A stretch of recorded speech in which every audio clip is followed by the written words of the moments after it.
You hear and see about weight loss drugs everywhere now. They've become the new hot thing, and rightfully so, because they are powerful and they've helped millions of people lose weight, improve their blood sugar levels, seemingly effortlessly. But does that mean that the old days of lifestyle change are in the past? Let's talk about it. Some of the most common names that you'll hear thrown around in this category are Ozempic, Wegovy, Mounjro, and Wegovy and Ozempic are essentially the same thing because they both use the active compound semaglutide.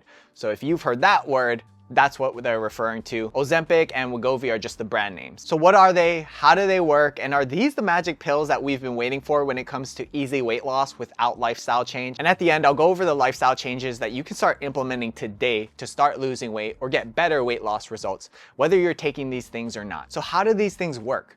They mimic a hormone that your body produces naturally called GLP-1. And GLP-1 helps promote weight loss because they help you control your appetite and hunger. That's the biggest contributing factor when it comes to the weight loss progress that these things produce. They do this by a few different ways, but the biggest one is going to be slowing down gastric emptying, and that means that food will stay in your stomach longer. And if food stays in your stomach longer, you will feel full longer, which means your desire to eat will be reduced. It also reduces your appetite by affecting the appetite regulating part of your brain. This makes you feel less interested in food, which is great for you if you're struggling with a high level of food noise or that constant thought of food throughout the day. This is why people on GLP-1s usually eat less without having to force themselves, and why they feel like it's pretty effortless. There are other systems that these drugs affect, like insulin, glucagon, beta cell function, but that's not the point of this video. The two things that we just covered are the main drivers for weight loss, so that's what we'll focus on. Seems great, right? Especially if you've been struggling with weight loss your entire life.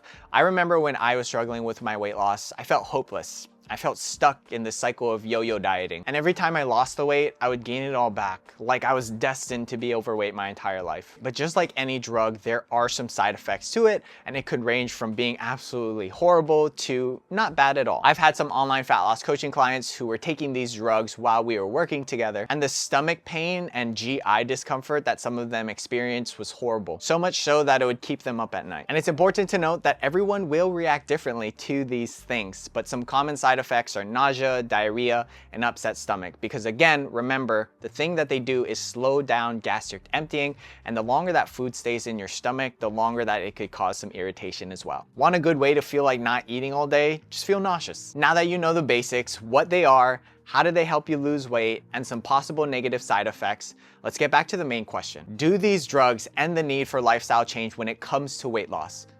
Well, I don't think so, and I think lifestyle change is even more important if you're taking these drugs, because these things are expensive, and what happens when you stop taking them? When your appetite comes back, and when the food noise starts creeping back in. If you don't approach weight loss and taking these things the right way, you could be putting yourself at a disadvantage. You'll be in a position to gain the weight back, if not more. But why? Because you haven't developed the skills and the habits and the mindset to be able to keep the weight loss results that you achieved. It's like winning the weight loss lottery. Most lottery winners go broke within a few years, and it's because they didn't go through the journey. They didn't develop the skills and the habits and the mindset to become someone who is able to keep the money that they want. And it's the same thing here.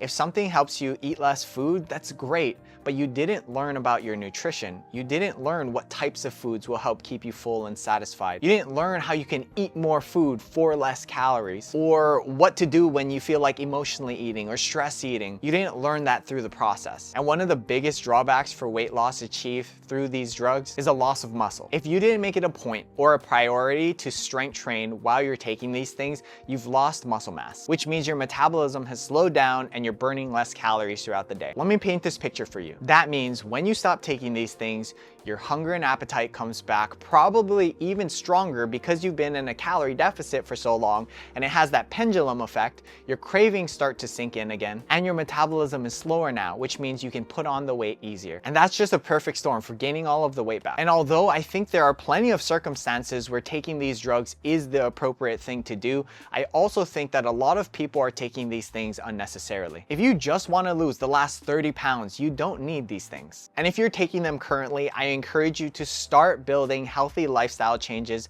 so that you can transition out of them smoothly and get better results. Here's some lifestyle changes that you can start to make so that you can lose the weight, but more importantly, keep it off. If you need someone in your corner to help you, support you, guide you, and keep you accountable through your weight loss journey and as you're making these lifestyle changes, the first link in the description will be my one-on-one online fat loss coaching application. Fill it out and we can chat to see if you would be a good fit for coaching. The biggest lifestyle change that I recommend is doing a little bit of strength training. This will help you build and keep muscle as you lose weight, which is important for you to keep the weight off and stay healthy and strong. Doing this will also help you manage your blood sugar levels, so if you started taking these things because of that, that's another bonus. So here's how you can naturally reduce your appetite and your hunger. Prioritize protein in your meals. Protein takes longer to break down, and that means you stay full and satisfied for much longer. Another thing to focus on is including more fiber into your diet, and it does essentially the same thing as the protein. It just slows down the digestion of your food to help keep you full longer. Another big one, and a lot of people don't think about this, is prioritizing your sleep. A poor night of sleep is going to kick up your hunger, it's going to kick up your cravings, it's going to lower your willpower, and it's going to mean you have less energy to get through your day. So what does that actually look like? That means if you have a bad night of sleep, the next day you're going to be more hungry, you're going to be craving things, probably something sugary, and then your willpower is also lowered because of that, so you'll probably give in to these things. So get as much sleep as you can. A really good target is 7 to 9 hours. And lastly, work on being happy and fulfilled. Do stuff for you. Find your passions and hobbies. What did you like to do as a little kid? And are you taking time out of your day for you? I see this a lot with my online fat loss coaching clients who are moms. They sacrifice for everyone around them and they take care of everyone else's needs. But when it comes to them, they feel bad about doing something for themselves. You don't need to feel bad for taking care of yourself or taking the time that you need for you. If you want more help with weight loss, I definitely recommend checking out this video for more details on some of these lifestyle changes that we talked about.